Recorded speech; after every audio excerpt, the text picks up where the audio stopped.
Back, Leading Edge. Good to have you guys along, and we welcome into Leading Edge a just elected member of the College Football Hall of Fame, Chuck Ealey, the former UT Rocket quarterback. He just did something during his playing days that it's just never been done. He didn't lose as a starter. His teams went 35-0 from 69 through 71. Those were late high school years for me. I'm a sports fan. We all knew something special was going on. But Chuck, it's as the years have passed and players and teams have come and gone, it's really become even more special. So welcome into Leading Edge. And by the way, congratulations. I'm guessing your election is settling in now. What's it feel like? It feels really good finally, to sort of get through this thing you've fought through all the comments for a number of years to finally go, okay, it's done. I mean, something that we all felt like it was there, but not sort of co-signed by the people who make that choice. Right. Now, along the way, truth be known, had you ever given up hope, or was there just always that sliver of light that you held on to?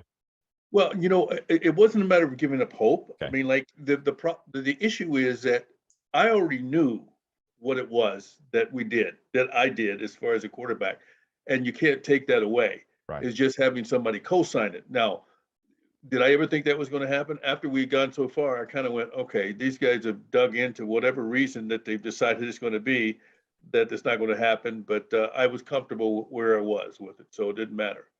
I know this is a College Football Hall of Fame, so this little piece wouldn't carry any weight at all. But folks, check this out. Ealey's undefeated at UT. Is this true? You were undefeated in high school too? Yes, I was. I played. I This played. is just ridiculous, Chuck. Nobody can do this. Well, it was. It just happened. I mean, like the ball fell a couple places where, it could have been a different story, but for the most part, just with guys who were on the same page with me. And you came out of Portsmouth, I think, Notre Dame High School. Portsmouth, Notre Dame, yes. But how did you get from down there up here to Toledo? I think that's an interesting story.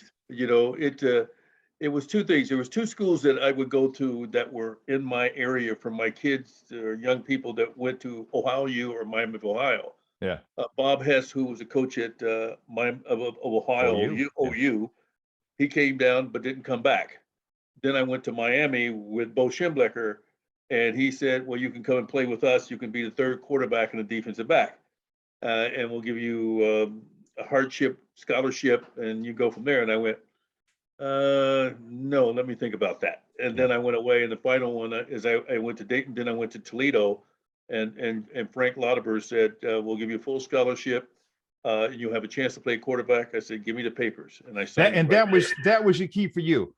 Yes. You're a great athlete, so they can put you the defensive back or something else. You wanted to get the ball. You wanted to. I wanted at least that chance. If I couldn't do it, then that's another story. Yeah. Were you a victim in hindsight? And we're all getting these great things going on. Yeah.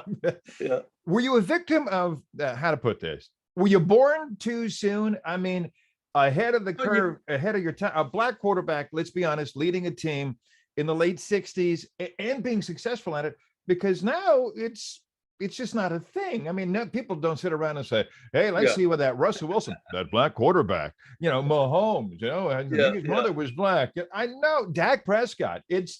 But it was, you were ahead of your time.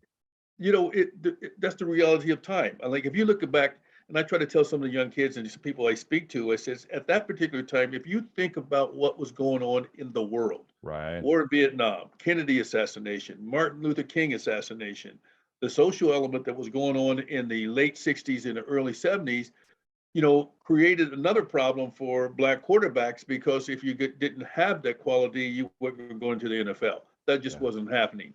That's one of the issues that came up with me when I finally finished, whether I was going to play anymore. And I really wasn't going to have plans to play professional at all. Right. I just wanted to get my degree and go on into the world I wanted to live into. So if that happened, great. But if it didn't, that was okay.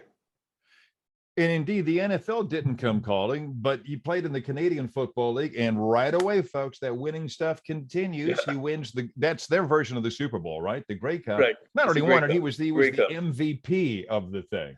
So that's to you, NFL. That's your loss. Hey, going back to that 35-0 streak, be honest. Was there a game that in there you guys look at each other and said, uh-oh, we could be in some trouble here, but you just refused to? Well, yeah. Well, I think the other big one, there was two of them, but one was Villanova, where we win 10-7. But the biggest one, I think, was against Western Michigan. We were at halftime. We were down 24-7 at halftime, and people were probably feeling the pressure of how is he going to do this, or how this is going to happen now. And that was probably the big one, because the other one was one play with that gave us a field goal, but this one we had to work back and work back and work back, and defense had to come up with things, and offense had to come up to get the score, and we ended up winning. I'm a Bowling Green guy. I'm a Bowling Green guy. When Ealey and the Rockets are down 24-7 at halftime to Western, we're thinking, yeah, Ealey's got him right where he wants him. He's got him set up. You had a great quote, Chuck Ealey, regarding your election to the College Football Hall of Fame. I think I read it in the Blade, that while this whole thing took too long and came late, you can now enjoy it with your kids and grandkids. And I'm a granddad now, but from your point of view, why is that so special?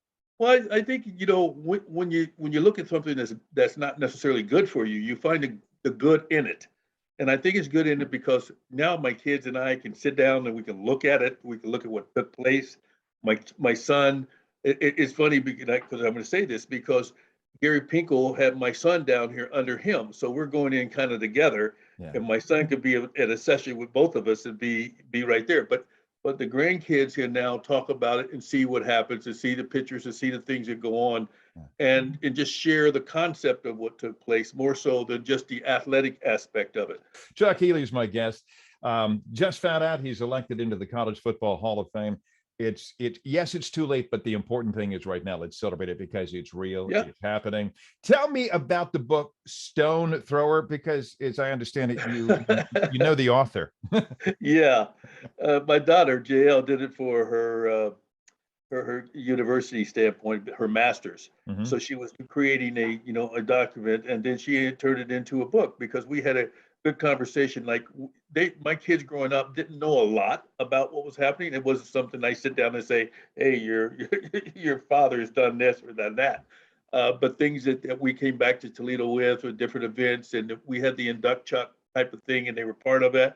And so she started writing a book about what it was, because sharing some of the things that I went through, she started to experience those things in high school and start having questions, because I never really sort of embarked on the conversation. Yeah. So we began to talk about those type of things, and we had some funny conversations with different things like. Yeah, we don't want to be I don't want to be a spoiler here, but you're talking about throwing stones down at the rail yard growing up as a kid down there in Portsmouth. Folks, you may want to look for that, right? Well, what happened? It wasn't like people saying it wasn't people trains. It was coal trains, coal cars that pulled, through the community to one place to the other. And I used to go there because when I wanted to practice, there was nobody around. So I would time things with the N&W and on the side of the black coal cars, and aim them as a target to learn how to sort of time out a pass. I can hit my receiver down there. Yeah. So, hey, my thanks to Hall of Famer Chuck Ealey, keeping us on the leading edge of yet another historic chapter in his amazing career. And by the way, folks, next week, another sports icon from our area. This isn't becoming a sports show. The winningest coach in the history of Michigan high school baseball is along with us next week. This week, Chuck Ealey, it's an honor. Congratulations to you, my friend.